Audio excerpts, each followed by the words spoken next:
Hi, today I'm going to be going through the solution for problem 2.76 from Young and Freeman's University Physics textbook. Let's get started.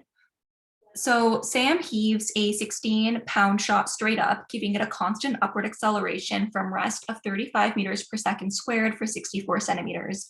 He releases it 2.2 meters above the ground. Ignore air resistance. A, what is the speed of the shot when Sam releases it? B, how high above the ground does it go? And C, how much time does he have to get out of its way before it returns to the height of the top of his head, 1.83 meters above the ground. So right off the bat, what we can do is to make this problem easier for us is we can write down our givens and draw a little diagram for ourselves.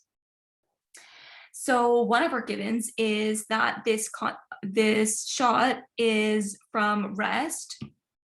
So we're going to say that VI is 0 meters per second.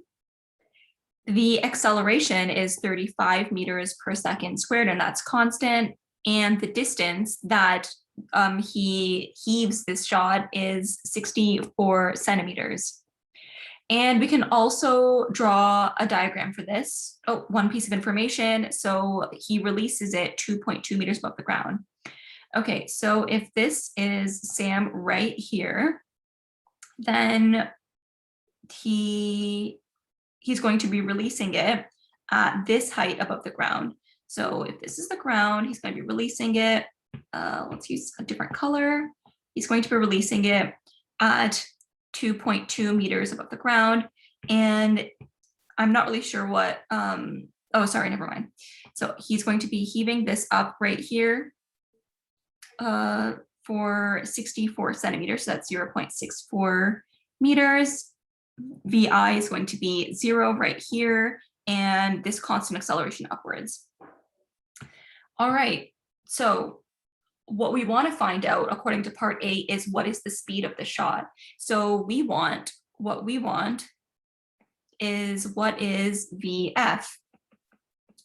So as we can see here, we have 4 different variables and 1 unknown, 3 knowns. So what we have to use is one of the 5 kinematic equations. And the one that matches our needs is this one.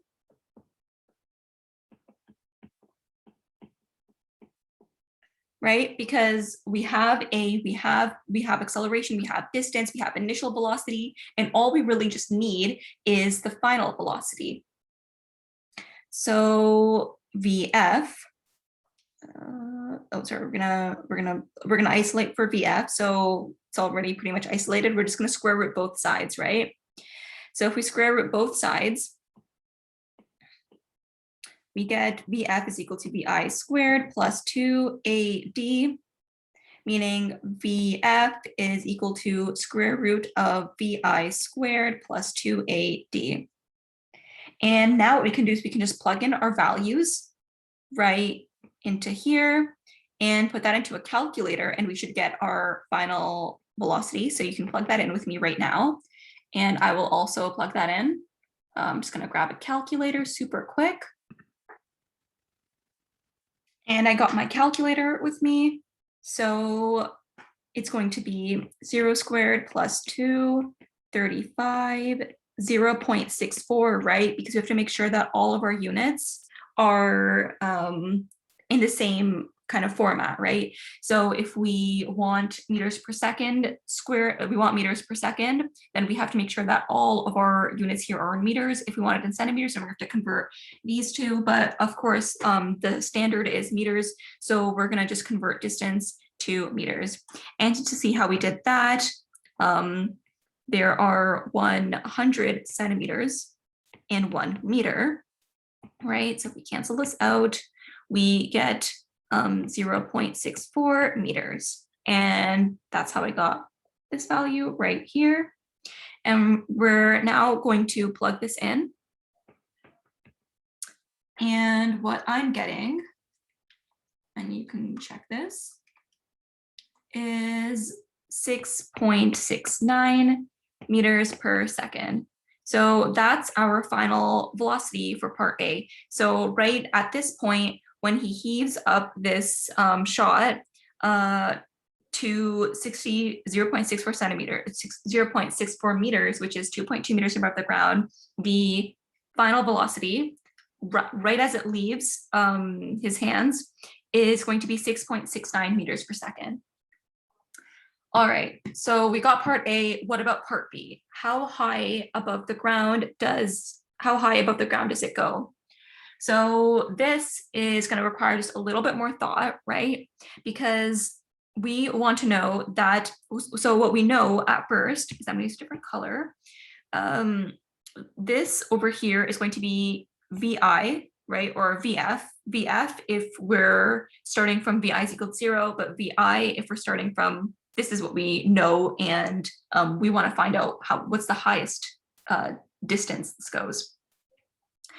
So VI is equal to 6.69, and we want to figure out, how high does it go before it changes direction and comes back. And as we know with some of our projectile motion questions, at the top, so when we release anything from an initial velocity, it changes direction at the very top when VF is equal to 0. So of course, we start with 6.69. Gravity is working in the opposite direction. So it's going to be negative 9.8. Gravity is going to be pointing downwards. We push this ball upwards. So it's going to be slowing down to 0 velocity. It's going to change direction right here, and then it's going to come back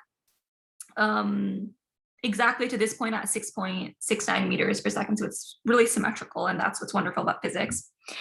But what we want to know is how high does it go above the ground? So we can break this part into two questions. We can break this question into two parts, and we can say that we know that this ball leaves at 2.2 meters above the ground, and all we have to find out is what's this distance right here. So this distance is going to be, we can label it as D, right? And what we know for this, I'm going to use a different color. So let's use blue over on this side. So part B, what is D, right?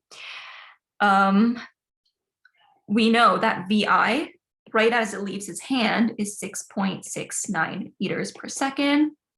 We know that the acceleration at this point is all due to gravity. So it's going to be negative 9.8 meters per second squared. And then we know that the final velocity, as it's about to change direction, is equal to 0 meters per second. And what we want to find out is D. And that's our unknown. Sorry, it's actually written right here. We have that. Whoops. Okay. Oh, there we go.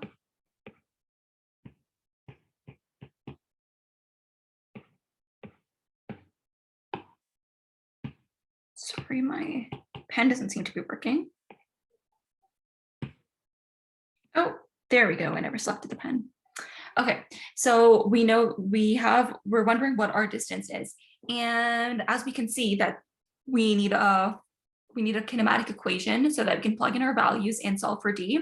And turns out that coincidentally, it's actually just the same equation that we had we used for part A. So again, we're gonna write out this equation. And this time, instead of solving for VF, we're going to kind of isolate for D. So let's do that right over here. I'm going to be doing that in the color blue now. So VF squared is equal to VI squared plus 2AD. And we want to isolate for D. So we're going to do VF squared is equal, VF squared, we're going to subtract VI squared from both sides. VI squared is equal to 2AD. So D is equal to VF squared minus VI squared over 2A. And that is the equation we're going to use to plug in our known values. So once we do that, we get D is equal to 0 minus 6.69 squared over 2 times negative 9.8. And that distance We can plug into our calculators.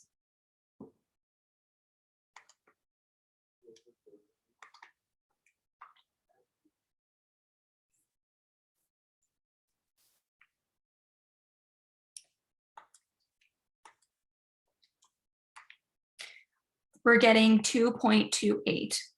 But that's not the end, right? Because we've only solved for this distance right here. And the question is asking how high above the ground does it go? So we need to actually add both these distances together. So what we're going to do is our total distance, d total, is equal to 2.28 plus 2.20. And that's going to be 4.48 meters, of course. And that was meters as well. So that is our solution for part B. And now all we have left is to solve for part C. How much time does he have to get out of its way before it returns to the height of the top of his head, which is 1.83 meters above the ground? All right, so I'm going to erase this and I'm going to write just the values that we know at the side. I'm going to erase some of this, but keep our notes because it might be helpful during this part C of the question.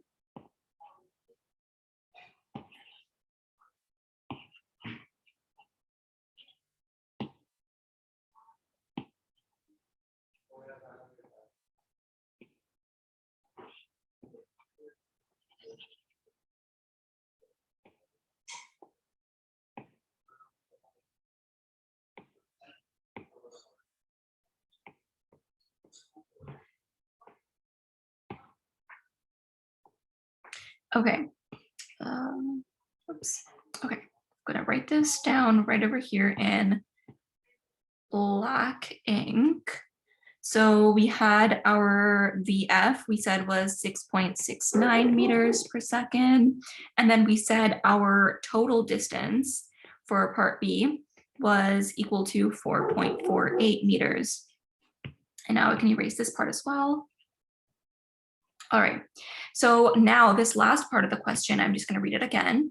How much time does he have to get out of its way before it returns to the height of the top of his head, 1.83 meters above the ground? So now what we have to find is, let's say the top of his head. So this is the top of his head, right? And this is 1.83 meters. And sorry, my diagram was not maybe the best at the beginning, but we're going to say that 2.2 is actually just right here.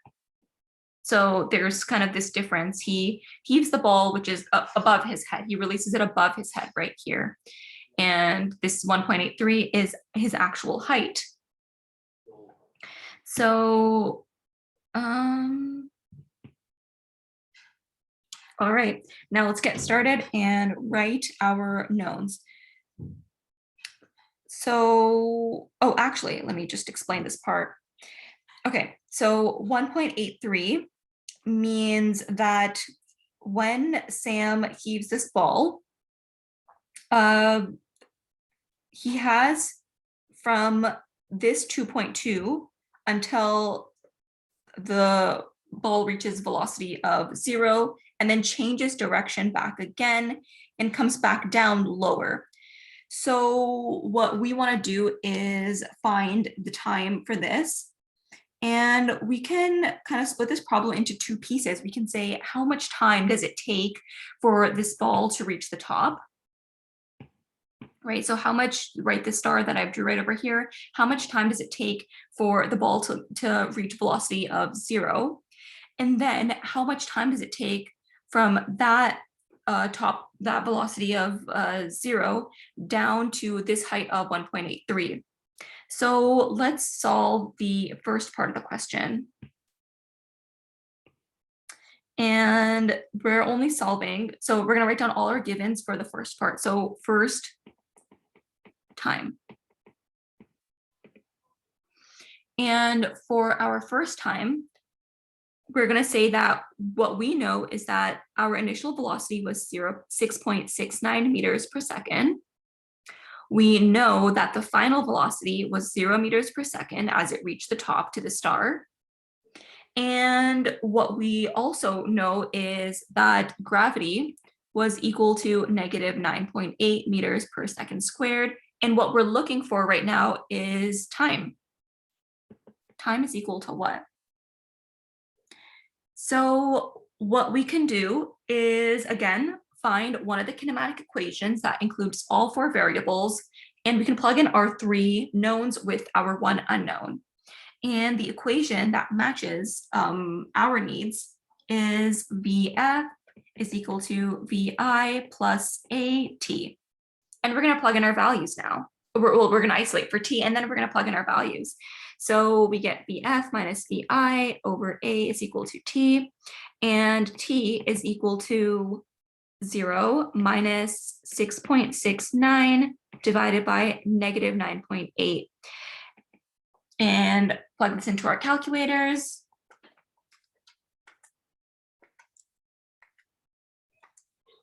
I am getting a time of 0.6826 seconds.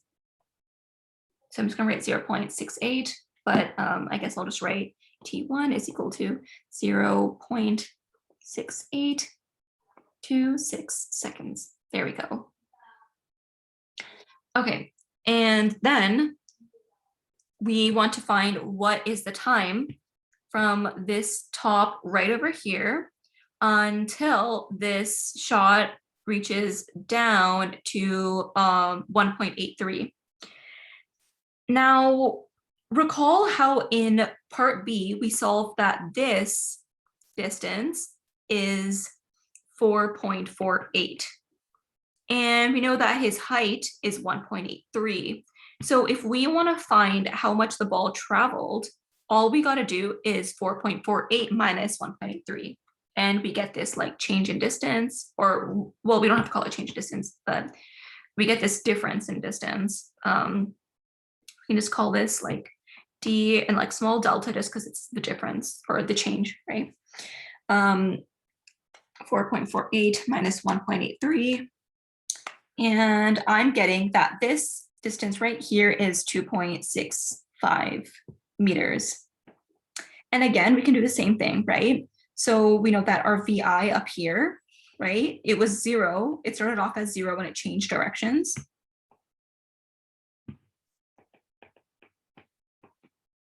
As it changed directions, we know that acceleration, again, is negative 9.8 meters per second squared, and we know that the distance is 2.65. We're solving for time now. I'm just going to erase this top part so that we can start again with this, finding the second time.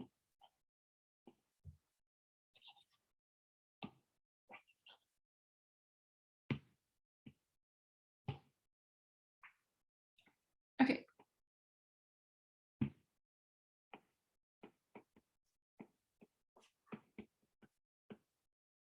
Okay, for the second time, we have VI is equal to 0 meters per second. We have acceleration due to gravity, or we can write A or G. I haven't been consistent, but that's okay. Meters per second squared, you can just choose whichever one you like. And then we have this D is equal to 2.65, and we want to solve for time. So again, we're going to look for which one of the four kinematic equations fits our needs.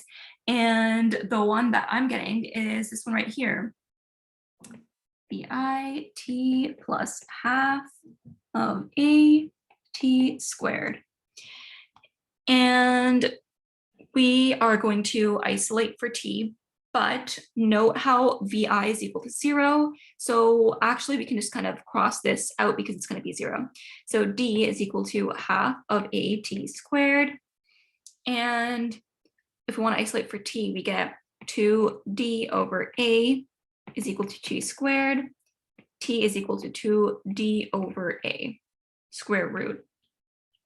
All right, so plugging in the values that we have right over here into our time equation, we are getting T is equal to 2.65 over negative 9.8 square root. And plugging that into our calculators,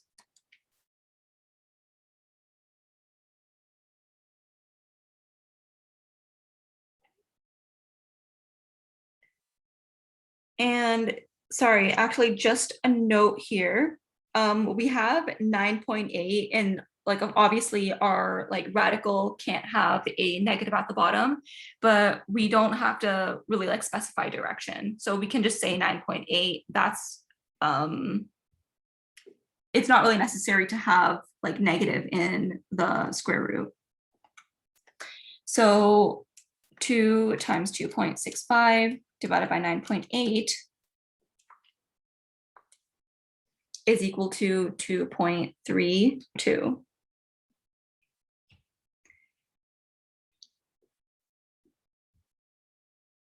Oh, sorry, plug that in wrong.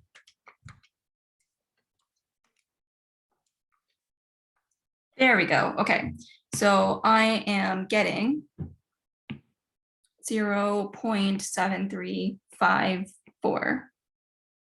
Okay, so that is our T2. And the total time is going to be T1 plus T2. So the time it takes to heave this shot all the way up to a velocity of 0 and all the way back to a height of 1.83 meters above the ground. So that's how much time Sam has to get out of this shot's way before it comes back to his height. So we're going to add these two times, 0.6826 plus 0.7354.